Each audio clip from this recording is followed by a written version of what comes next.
Ladies and gentlemen, Democrats have spent this entire time telling everyone that our election systems are secure, reliable, and beyond serious question.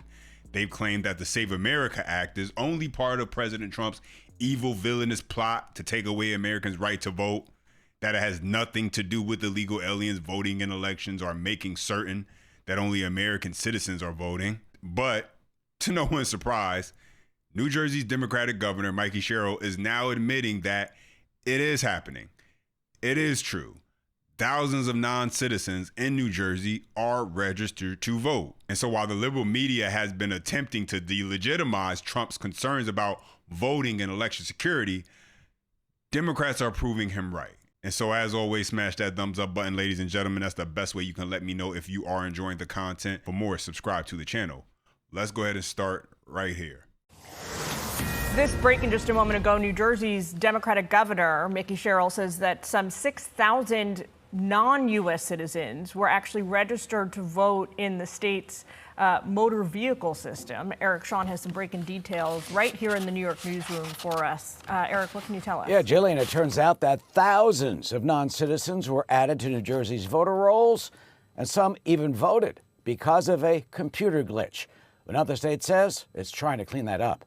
New Jersey's governor, Mikey Sherrill, says that a software error in the state's motor vehicle system led to about 6,600 people who are not citizens being registered as Garden State voters when they applied for a driver's license. She says even though the applicants answered no on the license and also state ID card application forms, well, the computer registered yes as citizens. She says it all happened under the previous administration of Democratic Governor Phil Murphy, and she's ordered the illegal voters be removed from the rolls. It's unacceptable that the vendor released software with such a glaring error. It's unacceptable that the MVC took a year to get this issue fixed. And it's unacceptable that no one in the previous administration brought this to light, demanded accountability, or took action when it happened years ago. Yeah, and so ladies and gentlemen, you got a situation here where you got the current governor of New Jersey, Democrat, blaming it on the former Democrat governor of New Jersey. And the reason why the former governor, Phil Murphy, probably did not want to, bring this to light and try to keep it hush was, well, because Murphy was the one who ended up signing the law granting New Jersey driver's license to undocumented immigrants. And that allowed them to become auto-registered to vote, which is the issue that the current governor is now dealing with. And so with that being said, let's go ahead and jump into this next clip where she's addressing the issue. Take a listen. In June of 2023, nearly 3 years before I became governor, a serious software error in New Jersey's motor vehicle system led to the improper voter registration of what we believe to be roughly 6,600 people in our state. When New Jerseyans applied for a driver's license or identification at the MVC, they were asked if they wanted to register to vote. In the case of this error, some individuals indicated that they weren't citizens and weren't eligible to vote, but the software registered them anyway. The error in the software was corrected a year later in June of 2024. That is more than 2 years ago. I learned of this last Wednesday, and I immediately ordered my chief counsel to launch a comprehensive investigation. Currently, the Division of Elections is working to ensure anyone who is illegally registered is removed from the voter rolls. Initial analysis shows that fewer than 400 newly registered individuals voted in an election due to this software error. They were registered as Democrats, Republicans, and the majority unaffiliated, and were scattered across the state. Yeah, so let me pause it right there for a second, because none of that matters.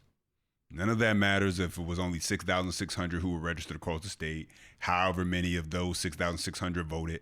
None of that matters, because what the left has been telling everyone this entire time is that our voting, our election systems are infallible. That's what they've been saying this whole time, ladies and gentlemen, that there's nothing to see here. There's no smoking gun. The fact that the government is assuring you that the elections are safe, secure, that's all the assurance that you need. You don't need access to voter rolls. The federal government doesn't need access to voter rolls. That's an invasion of privacy. This is what they've been telling you this entire time. And now, because it became convenient, because now their hand's been forced just a bit, now they're going to come out and say, well, actually, we actually came back and it turns out that there were some people who were registered to vote who weren't supposed to be voting. And so we want to just be on the up and up because, you know, we want to be fair about this. But let's continue. But let me be clear. This entire situation is unacceptable. It's unacceptable that the vendor released software with such a glaring error.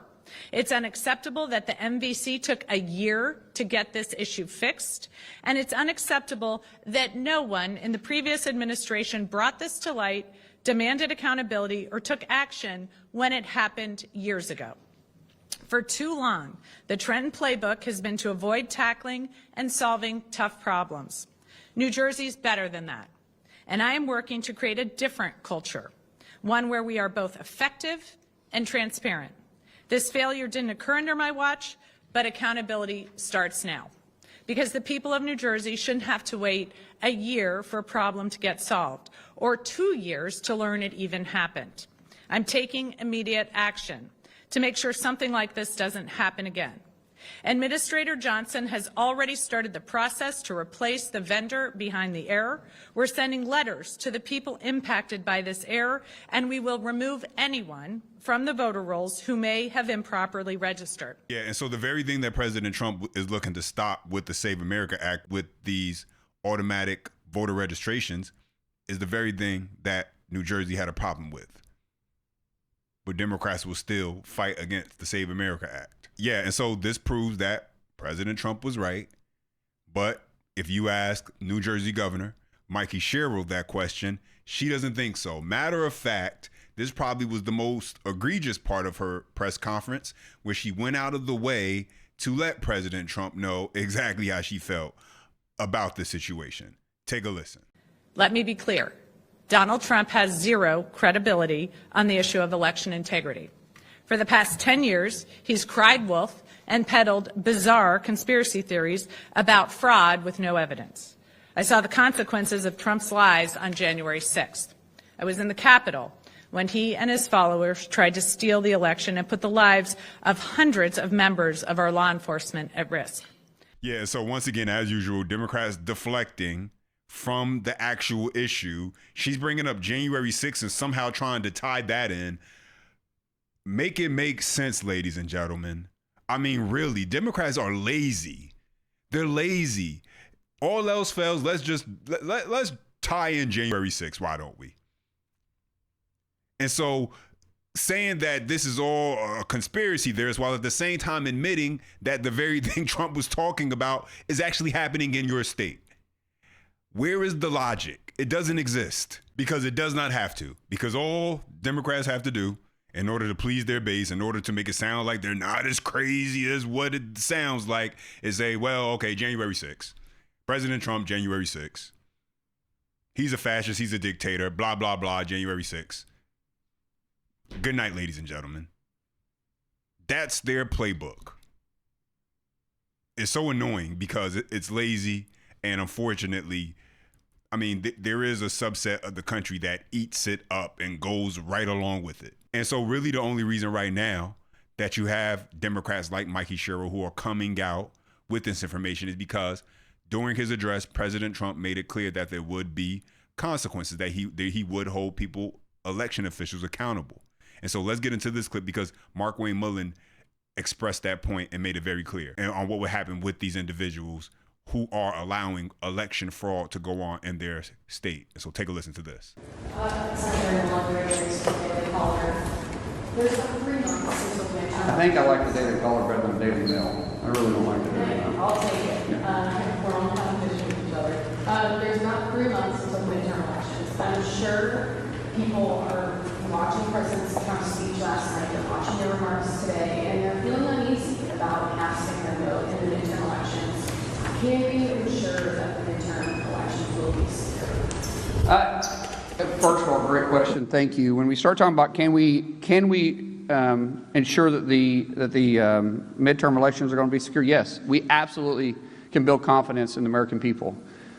but the states have to do their part. I will tell you, if the states that choose not to participate with the SAVE program and they choose not to participate in securing the elections, we will make sure that we make those states a priority to look at who voted in their states and hold then the election officials accountable. If the election officials, once we gave them the information they need to secure their elections, and they chose not to, then those individuals can also be held accountable by fines, by penalties, and even, depending on how far it goes, prison time. And so all this comes back to the Save America Act, something that the president has been harping on, that the Senate needs to pass. And so I want to get into this next clip because you have Senator Mike Lee. He stormed the Senate floor on a crusade to pass the Save America Act. And if all of the senators in the Senate, Republican senators that is, were this adamant and this ferocious with getting the SAVE Act passed, it would be done already. But unfortunately, that's not the case. And so I want you guys just to take a listen to Senator Mike Lee. Check this out. Mr. President, imagine your shock if, well, on your way to the theater, let's say, I don't know, maybe you're going to the opera. You're planning to pick up your tickets at will call. You arrive at will call at the appointed moment, and you say, yeah, I'm Senator Pete Ricketts. I'm here to pick up my opera tickets. They gave them to somebody else. You found out that the theater was handing out tickets at will call without any form of ID. It would probably be a little disappointing to you or to any other American, any other human in that circumstance, realizing that it's important to find out whether you are who you claim to be before you're given something where your identity matters. The same could be said of a whole bunch of other human transactions, ordinary human interactions involving day-to-day transactions that any of us can be expected to engage in multiple times every single week. One day, maybe it's theater or opera tickets. Maybe the next day, it's withdrawing money from a bank. You show up and the money's gone from your account because your bank stopped requiring people to show ID. They can come along and claim to be someone they're not and take someone's money that is not theirs. The mere fact that we have a lot of people who are allowed to vote doesn't diminish the seriousness of not requiring people to prove that they are, in fact, who they claim to be when they show up to exercise that important right. Some people, when denying that there is any need for us to act here, will throw out things and say, well, that's fine for the bank or for theater tickets or for the pharmacy, but this is an important constitutional right. It is a fundamental right. My response to that is, yes, exactly. And that's exactly why we need it. The fact that it involves a protected, fundamental constitutional right is a reason why we need to make it easy to vote and hard to cheat. That, Mr. President, is exactly what the Save America Act does. It's exactly what it would do. When I set out about 3 years ago to write this bill, along with my partner in the House, Congressman Chip Roy from Texas. Yeah, so then you had that. And so the only thing that really goes through my head, and you guys let me know down in the comments section what you're thinking, but the only thing that really goes through my head when I see something like this, you have a Democrat governor admitting, hey, this happened, but it wasn't on my watch, so it's not really my fault. I'm just taking accountability for it because, I want to make it look like I'm doing the right thing. If that's what's happening now in New Jersey, imagine what's going down in these other deep blue states, California, New York. I mean, imagine what's going on in these places where they won't share the voter rolls, where they want to, it's an invasion of privacy. That's their whole shtick. And so this is why we need to pass the Save America Act. This is why Congress, the Senate, needs to do their job. We'll have to see. We will have to see. But either way, I'll keep you guys up to date with everything that's going down. You let me know what you think in the comment section below. I appreciate when you guys chime in. Don't forget, you enjoy the content, smash that thumbs up. For more, subscribe to the channel. And as always, until next time.